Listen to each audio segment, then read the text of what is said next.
channel 2? It's in 2, yeah.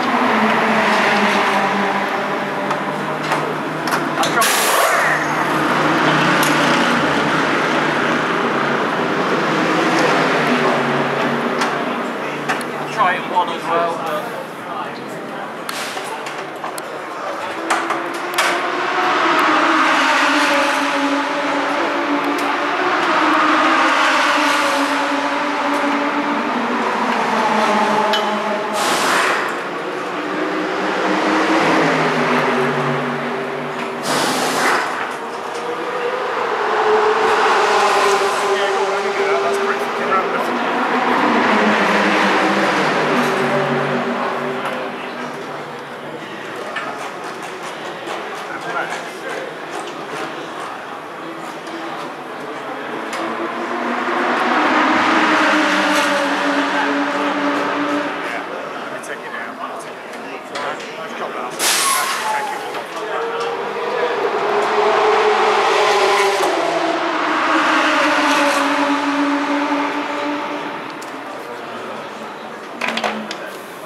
Do that for me.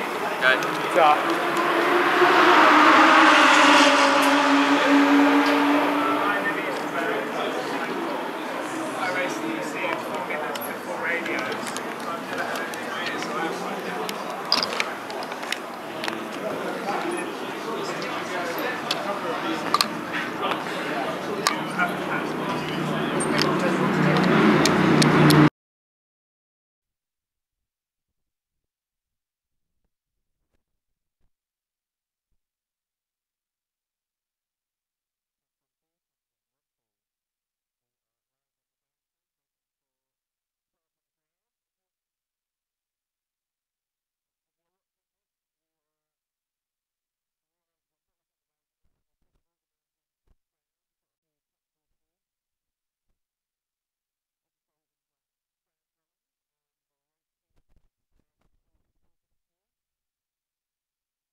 From that, you'll be able to watch an onboard directly from car 23 that's going out for qualifying, or Super Pole qualifying. You can also hear, just outside the garage, car 22 that has been rebuilt overnight from scratch. And that car is back on track, which is great news for everyone.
Test 1 2.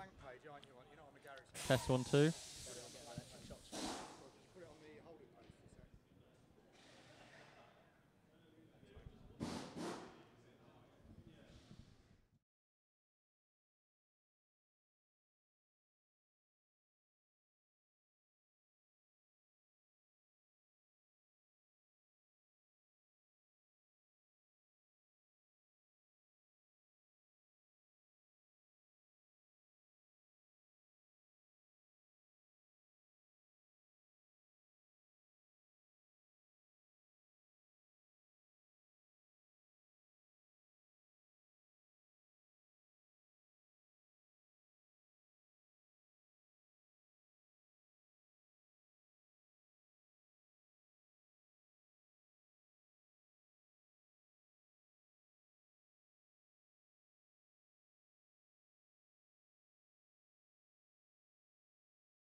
So we're live in the Motul Team RJN Nissan garage here at Spa-Francorchamps, and outside the garage you can see the number 23 car waiting for its driver, and there you go, walking out is Lucas Ordonez to take the wheel of this car. Now he's going to be going out all out to set pole position. We're going to stay live with you all the way through this session to see what the reaction from the guys here in the garage are, and you can see some pretty big wigs here in the garage. There's Bob Neville, most important person right now. He's running the show. He puts the RJ and N in Team RJN.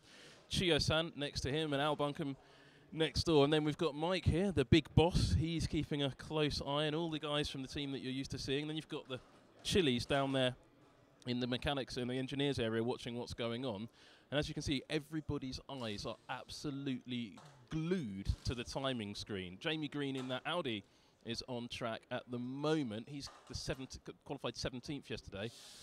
Lucas was in 9th, so it'll be interesting to see how much further up he can move in. So let's go and have a look at some of the guys. See, just look at the concentration. We'll come back here and have a look backwards into the garage and look at the concentration on those guys' faces.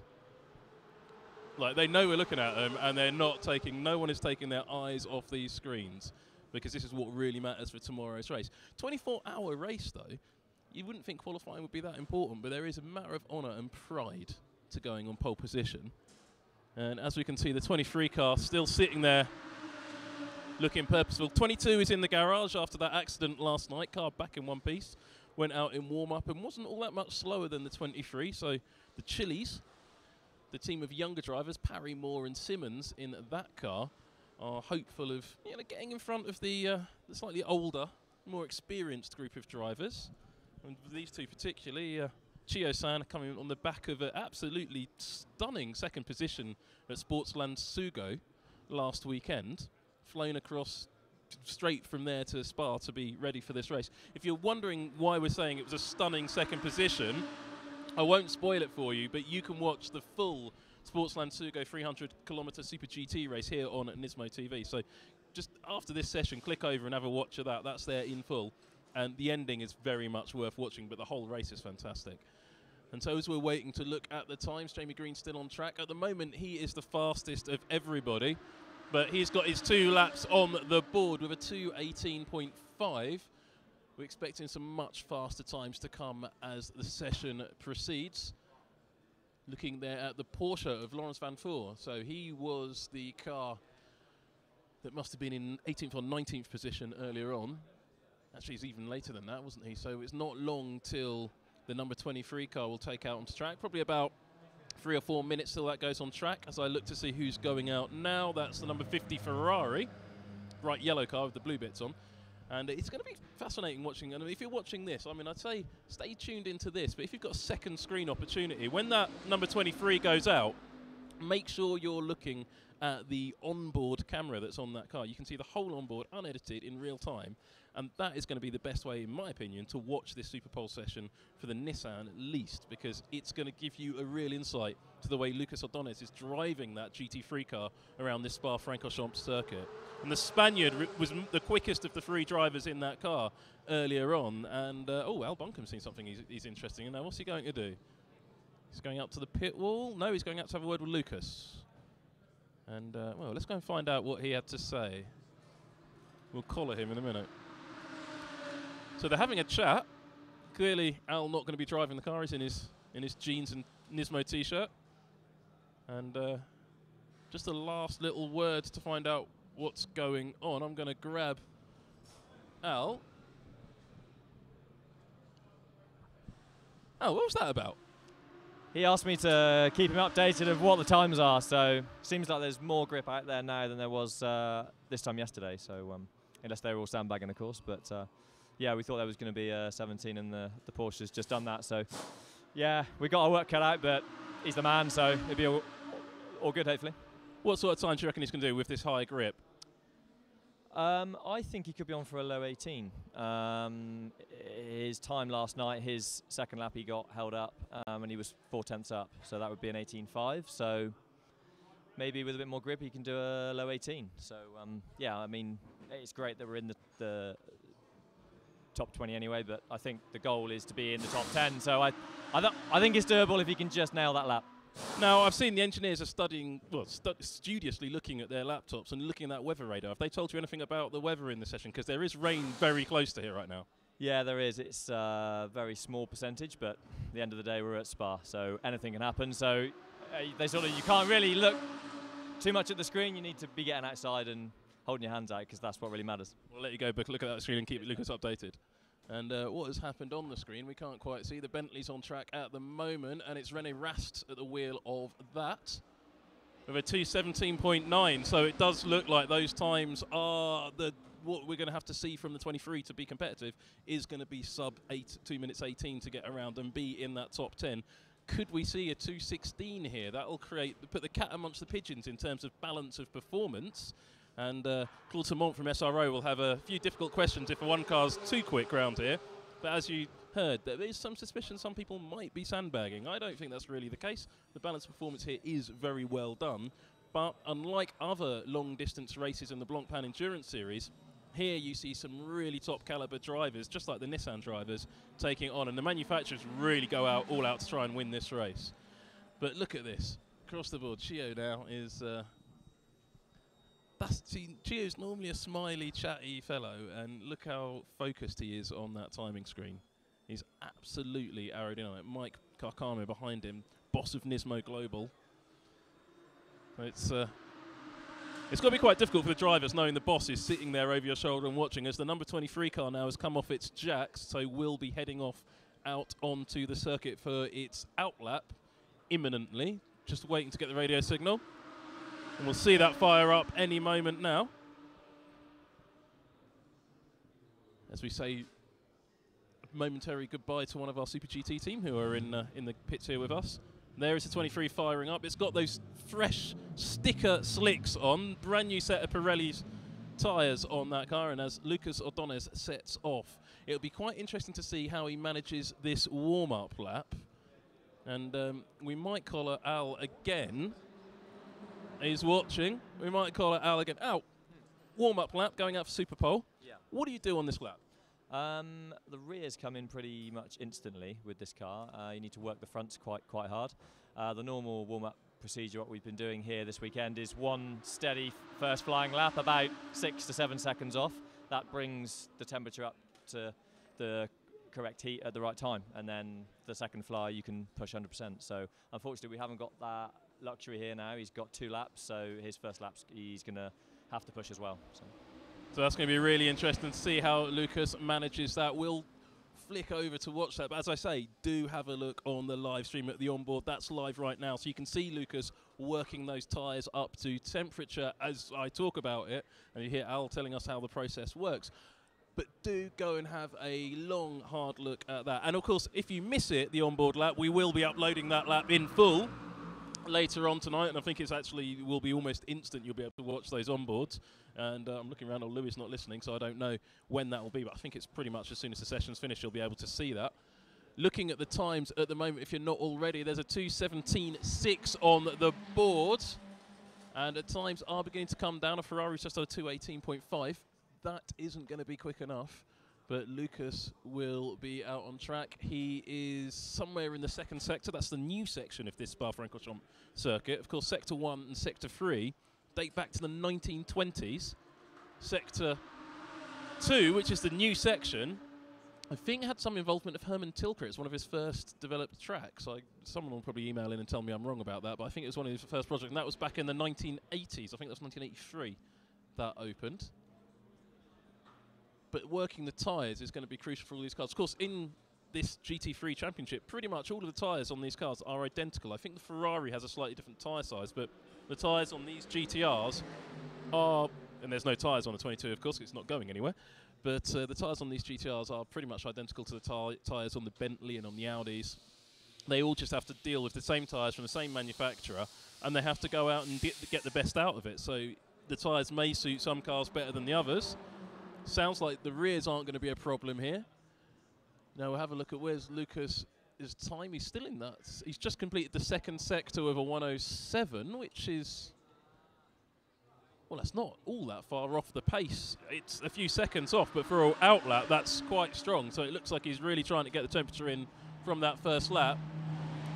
Now, when he crosses the start-finish line next time, if you're watching the onboards, you really should be, because when he crosses that start-finish line past our position here at the pits at the top of the circuit, Lucas will be on that flying lap. So keep an eye as soon as he goes into La Source and then down to Raidillon and Eau Rouge, where the number 22 had that big crash yesterday, a puncture on one of those Pirelli tyres. It looks, if you look back on the video, I think I could see a bit of debris just before the car hit a bit of debris before the tyre failed. So it looks like it might have just been one of those bad luck things.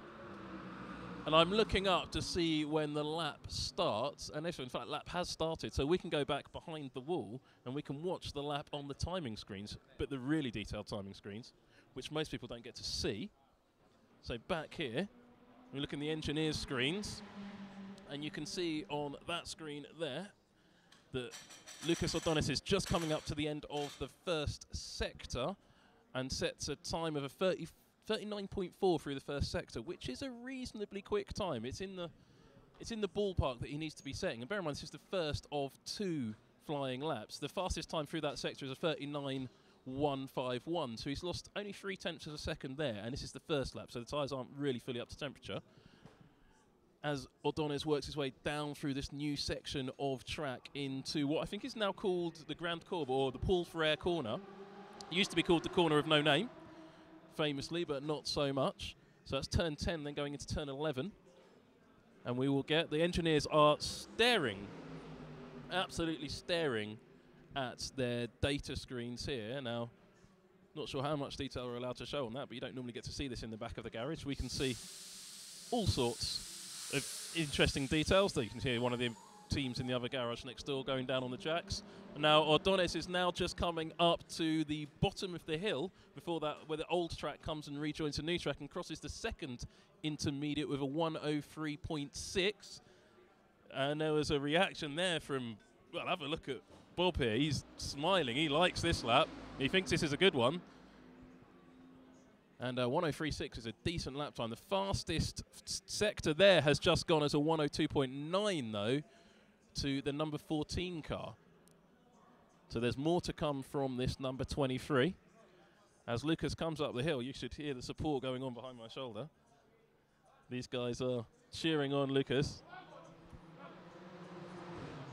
Lots of cheering. Crosses the line. Well, that was a very good lap there from Lucas Ordóñez. Good enough for 4th at the moment. It's a 2:18 dead, pretty much 2:18.084. But there's a second flying lap to come. So there's a lot more of this to come from Ordóñez. He's coming now through Raidillon and Eau Rouge, which is actually classified as 3 corners. Raidillon being the second section. Now he's running up the Kemmel Straight to get, that's the fastest section of the track here. He's going to reach the top of that hill and cross the intermediate. Now let's have a look at the reaction from the guys here. There's smiles here in the RJN pit. And what is the gap? And that's a 39.1.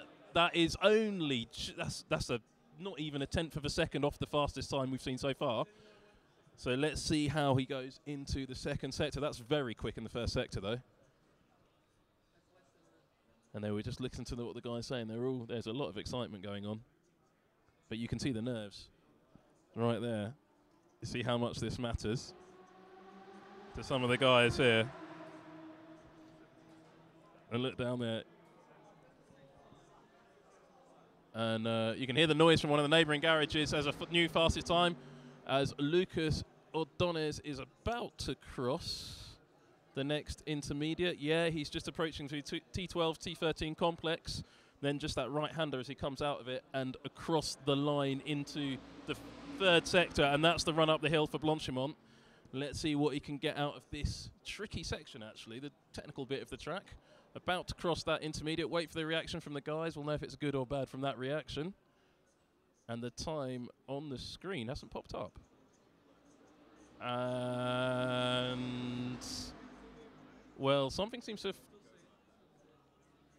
No, I think there's some sort of timing glitch has happened here at Spa. We're not getting times. So we're going on board now with Lucas. The car's still running, but we're not getting timing data. So I don't know where the car is. So this is really tense moment down here in the pits. Everybody's gone quiet because I don't know where the car is. I'm not going to shut up though because I don't do that. Keep an eye on these guys. They are going to give us reaction as Lucas crosses the line and, well, he sets a time, but we don't know what the time is. Well, this is something that happens sometimes at Spa. And, well, Lucas Ordonez has finished his Super Pole run, but we have no idea what the time is. We're going to go back and look on the data screens. No, they don't look any wiser back at the back. They're on the radio. Bob Neville's on the radio. And look, he's calling in Lucas, so he has finished his run. But all the data on even the engineer's screens has frozen as well, so there's been some sort of timing glitch for all cars on track. And so Chio has just whispered something in my ear, but I can't see it. The 63 car has just done a 2:17.4, but we still don't have a lap time for Lucas Ordonez. Oh, we do? We do, yeah. No, we don't. No, we don't have a lap time for it. 22.2 on the last lap. I don't believe that time because it's significantly slower. He backed off. No, I don't know why he would have. So we're just hearing, just from in the garage, that Lucas may have backed off on that second lap because the rears may have overheated. We're not quite sure. I'm not convinced by that lap time, personally. And we see where that will end up. Well, when Lucas gets out the car, Al's just saying he thought Lucas made a small mistake and backed off. Certainly that, though there was a timing freeze for quite a long time, which makes, whenever I see something like that, and then there you go. So the guys have heard on the radio from Lucas that Lucas made a small mistake on that lap and did back off. So that's why the lap time. But that's what happens. It's a tricky. And yeah, we've let's say that again. Sorry. Yeah, so we heard on the radio the rear tyres went off a bit on the back, probably a bit too warm maybe, and he made a small mistake. So you know on your dash if you're up or down, and he would have been down, so just backed out of the lap. But more than happy with the 18.0. You know, that's exceeded the time that we thought we could achieve. So yeah, it's good. And there's not so many cars left to run, are there? No, I think there's about 4 left to go. So worst we can be is P11. So happy days. Out of 60 cars, that's a pretty impressive finishing position in qualifying. We'll wait to see. Lucas will be back in the garage imminently. You'll see the guys waiting there. Hopefully we'll be able to grab a quick word with him when he's got his helmet off, so we'll just stay here. And well, I don't think the guys, look around, the guys aren't too disappointed by that actually. But they're all, as you can see, even though Ordonez's run has been completed, everybody's still staring at the screen because there's still cars to come. And actually, Ordonez is still holding on there in 8th position. There's still cars out there on track. And these are the cars that were much faster, of course, in qualifying, running reverse time order from earlier on. And the guys are still watching what's going on. I might stick the microphone in between them in a minute. No, Gio stopped talking now, so I won't do that. And we're getting some fast sectors coming in, but as you can see, the number 8 car set a very fast first sector, but lost it in the second sector, so lost all that gain. So it is the full lap that counts. 2:18.6 was his fastest mark, and he's not going to improve on that, I don't think. Ordonez dropping just 1 position now, down to 9th, but there are only 2 cars still coming out to start their flying laps. So it looks like a top 10 position could be in the offing. 6 minutes of the session left. And the guys are still, so they look no less nervous. It's great. Look down there at Stuart Moore from the number 22 car. He's absolutely focused on the screen as well. And the guys there from the 22 crew, while their car's not running in this session, as I say, do watch that video. If you tune into the onboard camera, if you were tuned into the onboard camera indeed, you would have been able to see what degree of a small mistake makes that effect to a driver dropping it off. Here comes Lucas. Good. Yeah, good job. Shame that second lap. It doesn't matter. Doesn't matter. Push too much. 24 hours to go. We're fine.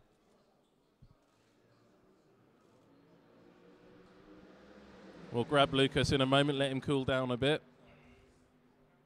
The car, of course, has gone to Parc Fermé, which is why it's not in the garage. Fast. Everywhere. Your middle sector was like a second quicker than yesterday. Yeah. That's where you gained it all. That's And why. last sector purple. Yeah, you were last second.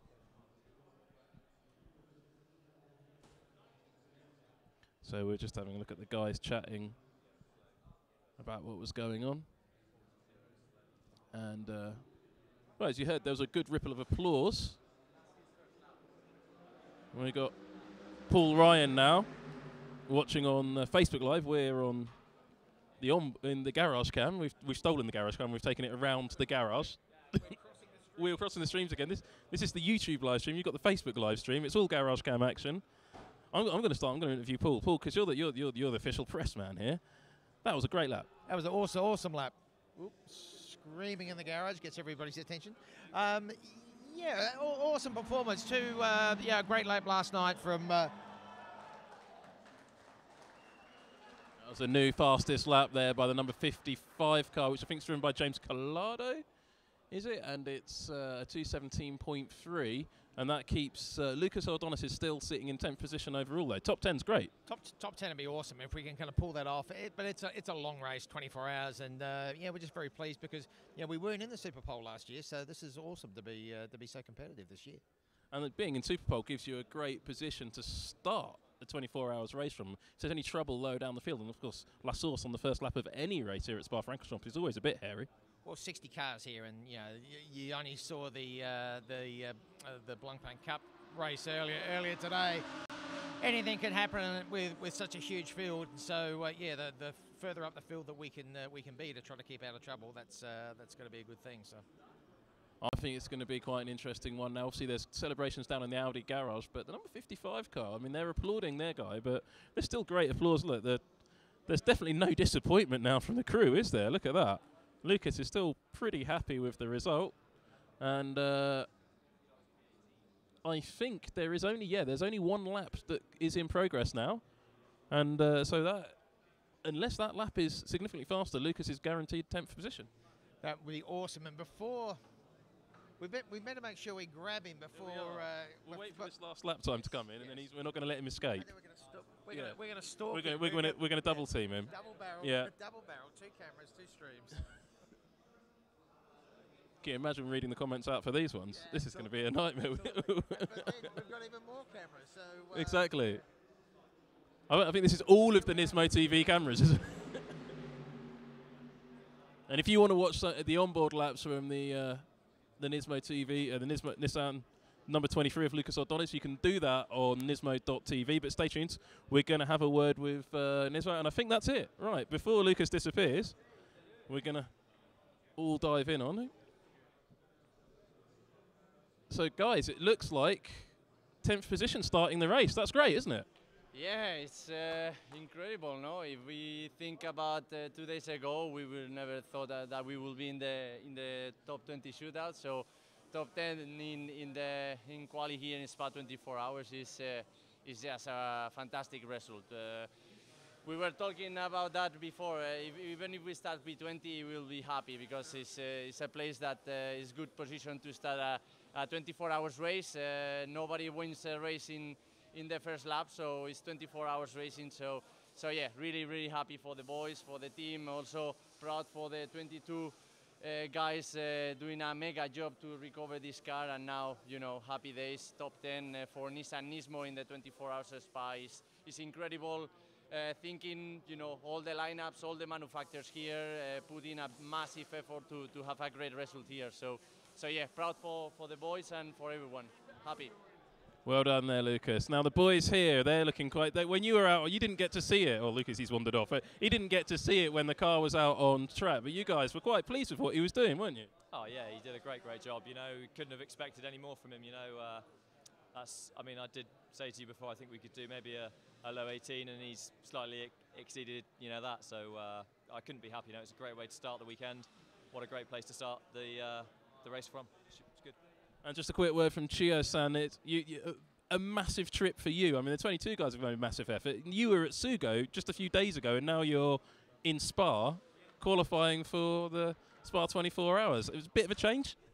Yeah, but yeah, it was great weekend. Last Sugo race, we finished P2 in the podium, which is the best result in this season. And also here, the P10 to the 24 hours is, I think that it's the best result ever in here at Spa 24 hours. Yeah, which is great, and people in the team did a really great job. And but we have still a long way to go. So we will focus on the 24-hour race, which is the longest race this season. So yeah, let's see what we can do. Thanks a lot. Well, it's we got one more. We've got one more for Chia. How about a message for the fans back home in Japan? In Japanese? Yes. 皆さんこんにちは。今、スパ24時間の予選が、終わったところです。ルーカスが、いいアタックをして、僕たちは、10位、という結果で今までのスパ24時間を振り返っても、一番、いい順位から、スタートできます。本当にチームみんながですね、いい仕事をした結果で22号車も昨日大クラッシュがあったんですけども、チームが、徹夜で車を直して明日のスタートラインに、立てそうなので、2台、このまま GT-R が24時間先のですねゴールを目指して頑張りますので、また、最後まで応援よろしくお願いします。ありがとう。Thank you. Thank you.